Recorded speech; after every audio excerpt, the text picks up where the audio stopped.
உலகத்திலேயே இந்த நாட்டு மக்கள் மட்டும்தான் 4 மணி நேரம் தூங்குறாங்க. ஆனா அதே சமயம் அதிகமா வேலை பார்க்குற மக்களும் இந்த நாட்டில் தான் இருக்காங்க. அது எந்த நாடு தானே கேட்குறீங்க? வேற எந்த நாடும் இல்லை, ஜப்பான். உலகத்திலேயே ரொம்ப டிசிப்ளினான நாடு ஜப்பான் சொல்றாங்க.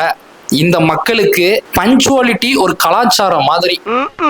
அது எங்க இருக்கு நெக்ஸ்ட். இப்போ டோக்கியோ, ஒசாக்கா இந்த மாதிரியான சிட்டி, ஜப்பான்ல இருக்க இந்த சிட்டியில பாத்தீங்கன்னா மோஸ்ட்லி காலைல 5 மணிக்கெல்லாம் எந்திரிச்சு வேலைக்கு போயிடுறாங்க. 5 மணிக்கு என்னங்க வேலை பார்க்குறாங்க? அது உங்களுக்கு சொன்னா புரியாது சார்.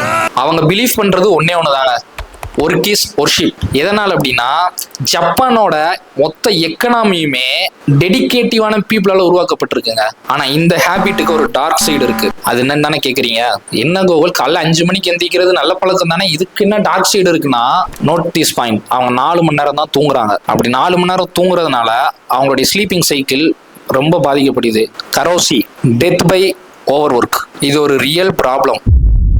அதே மாதிரி ஜப்பான் அரசு என்ன பண்றாங்கன்னா, மக்கள் ஒர்க்கும் பண்ணணும் என்ஜாயும் பண்ணிக்கணும்ன்றதுக்காக power nap rooms, smile office பிரேக்ஸ்ன்ற மாதிரி நிறைய இனிஷியேட்டிவ்லாம் இன்ட்ரோடியூஸ் பண்ணி வச்சிருக்காங்க.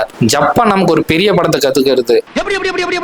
லைஃப்ல சக்சஸ் வேணும்னா ஹார்ட் ஒர்க் பண்ணணும். ஆனா அதே சமயம் லைஃப் என்ஜாய் பண்ணாம விட்டுறவும் கூடாது. லைஃப் என்ஜாய் பண்ணணும், ஹார்ட் ஒர்க்கும் பண்ணணும்ன்றத கத்து தருதுங்க. ஜப்பானை பத்தி உங்களுடைய கருத்தை கமெண்ட்ல சொல்லுங்க. மோர் இன்ஃபர்மேட்டிவ் சேனலுக்கு மிஸ்டர் கோகுலனை ஃபாலோ பண்ணுங்க.